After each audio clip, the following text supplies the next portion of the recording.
Krishnamurti, in dialogue with Dr. Alan W. Anderson. J. Krishnamurti was born in South India and educated in England.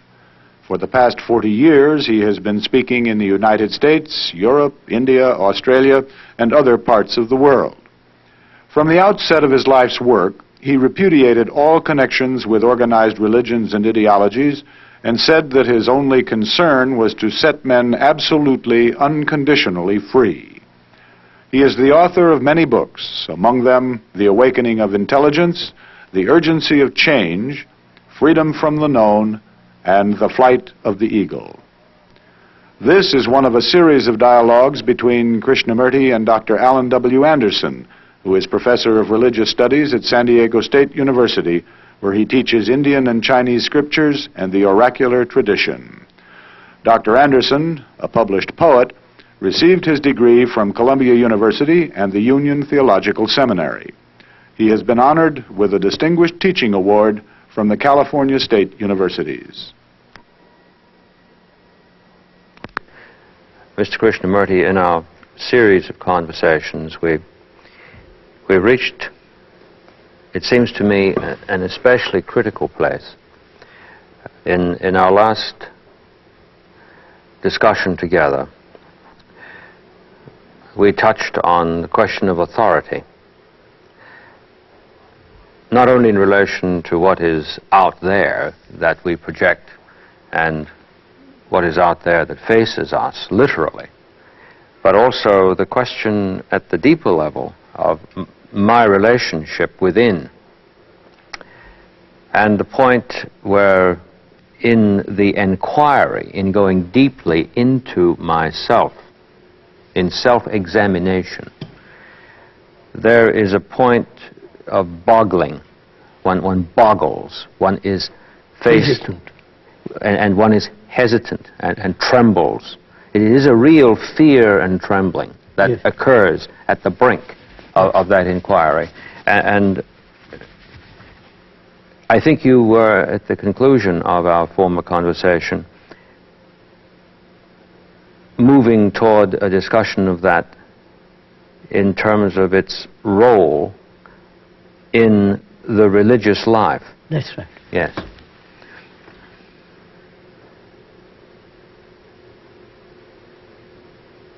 So why do we hesitate? That's what comes to what you're saying. Why do we not take the plunge? That's what you're asking. That's what I'm asking, yes.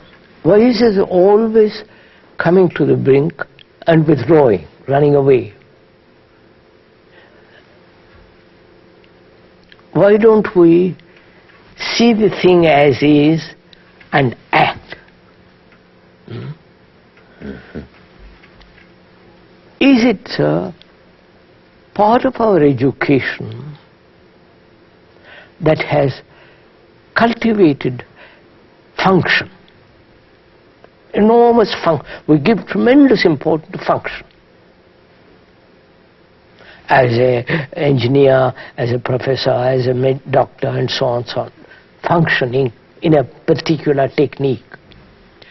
And we have never cultivated or encouraged or inquired into what is intelligence. Where there is intelligence, there won't be this hesitation. There is action. I mean, when one is very sensitive, you act. That sensitivity is intelligence. Now, in education, as I've observed it both here and in India and other parts of the world, education is merely the training the mind to function to the dictates of society. So many engineers are wanted. So many doctors are wanted. If you get into a profession where there are few, you might make more money. You have to watch out for the glut. Glut. Yes. don't become a too scientific. There are enough science, or yes. whatever it is. Oh dear, yes. So we are encouraged and trained to function. in the field of activity as functions, careers. Now, we hesitate to enter or plunge into something that demands all your attention. Yes. Not fragmentary, all your attention, because we don't know what to measure. We know how to measure function. Here we have no measure. Therefore I depend. Therefore I won't reason here, because I don't know how to reason. I don't say to a man who says, I know, I say, what do you know? You only know something that's gone, finished, dead. You can't say, I know something that's living.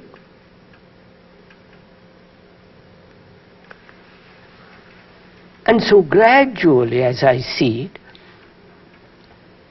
the mind becomes dull, restless. Its curiosity is only in the direction of functioning. And not, it has no capacity to inquire. To inquire, you must have freedom first. I can't inquire otherwise. If I come to inquire to something which I have to inquire about, if I have prejudices, I can't inquire. If I have conclusions about that, I can't inquire. Therefore, there must be freedom to inquire. And that is denied.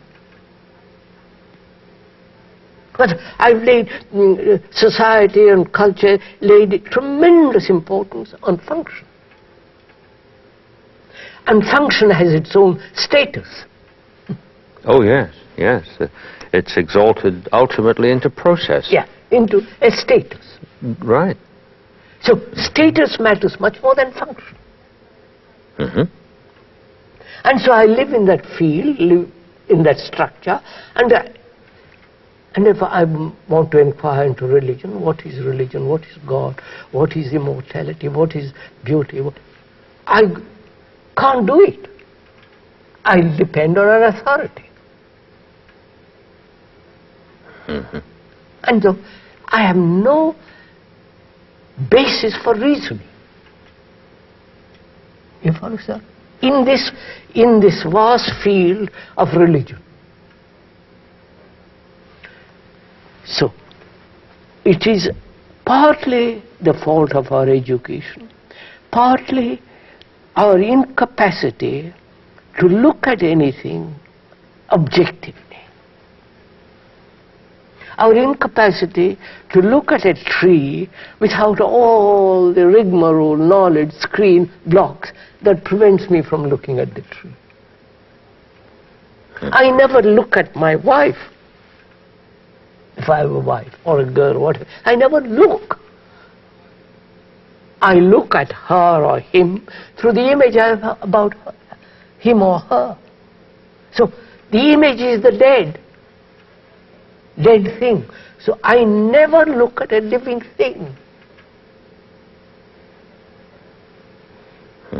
I never look at nature with all the marvel of it, the beauty of it, the shade, the loveliness of it, but I'm always translating it, trying to paint it, write about it, or enjoy it. You follow?